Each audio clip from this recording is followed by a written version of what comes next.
Amid rising tension between India and Pakistan post the Pahalgam terror attack, Pakistan has entered a visible state of anxiety and nervousness.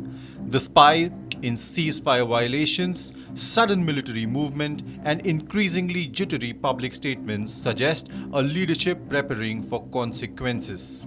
In contrast, India's posture has been restrained. There's no immediate retaliation, no show of force, just silence. But that silence this time feels strategic. Not if, but when. A review of key Pakistani cities shows how vulnerable the country really is when faced with precision strike capabilities like BrahMos, Rudram-II, and imported standoff weapons like Scalp and Rocks. These systems allow India to target military and economic assets from hundreds of kilometers away without crossing international borders. Start with Peshawar. Barely 130 kilometers from the line of control, it is no border town. It's the brain of Pakistan's 11 Corps, a theatre command responsible for Western operations and, more crucially, long known to provide logistical sanctuary to extremist elements operating along the Afghan frontier. A missile like the BrahMos, launched from platforms in Jammu or Leh, can strike with such precision and velocity that Peshawar's airbase or corps headquarters would be reduced to silence before an alarm could even be raised. It's widely understood that Pakistan's modern air defense platforms are disproportionately concentrated in Punjab. Cities like Peshawar, while militarily important, sit outside that protective arc. In a war scenario, rash decisions will be made, and Peshawar will likely be deemed expendable. Move southwest to Sialkot, practically on the border with India.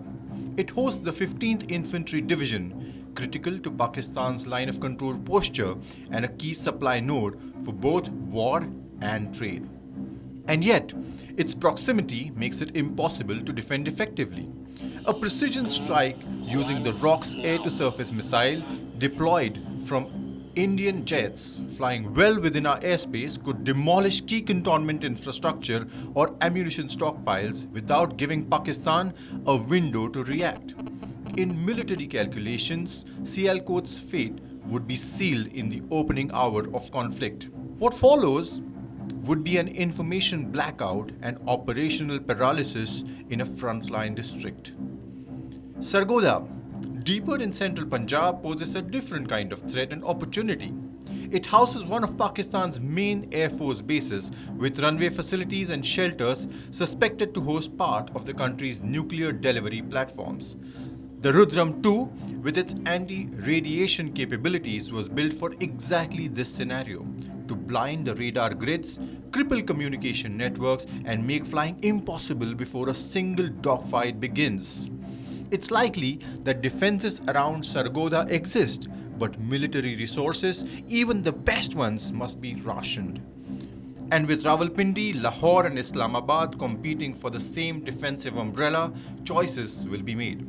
Strategic depth won't guarantee safety when the adversary's precision is surgical. And now let's shift the lens far south to Hyderabad in Sindh. Here lies the blind spot in Pakistan's military doctrine. A city integral to Pakistan's industrial base and supporting the Karachi command chain, it has long operated under the assumption of strategic irrelevance, too far from India, too low on the target list. That's no longer the case. The BrahMos A, launched from Indian Sukhoi 30 MKIs in Gujarat, can reach Hyderabad in under 5 minutes. With negligible anti-air defense system and no significant fighter presence, Hyderabad is defenseless against a decapitation strike. This isn't just military vulnerability. It's a strategic vacuum created by decades-long concentration of defense investment elsewhere. And then comes Karachi, the jewel and the jugular. A sprawling megacity, it is the backbone of Pakistan's economy and the nerve center of its naval operations. A conventional strike by an Agni-II ballistic missile, equipped with a non-nuclear payload but enough raw power to devastate shipyards or command installations, could rip through Karachi's military infrastructure and financial nerve centers in one blow. Pakistan's defences in Karachi, though more robust than elsewhere, are scattered and thinly stretched. And the question that haunts every command room is simple. If war breaks out across multiple theatres, who gets priority? The answer isn't always Karachi. Put together, the pattern is clear. Pakistan's defences are built to shield Punjab. Cities in Khyber Pakhtunkhwa and Sindh, despite their economic and military value, are left with minimal protection. India, on the other hand, had spent years acquiring the capability to strike deep and fast. If a larger response is ordered, it won't just be across the line of control. It will be calibrated, long range, and designed to hurt where it matters most. What happens next depends on what Pakistan does next. But the strategic picture is already tilted.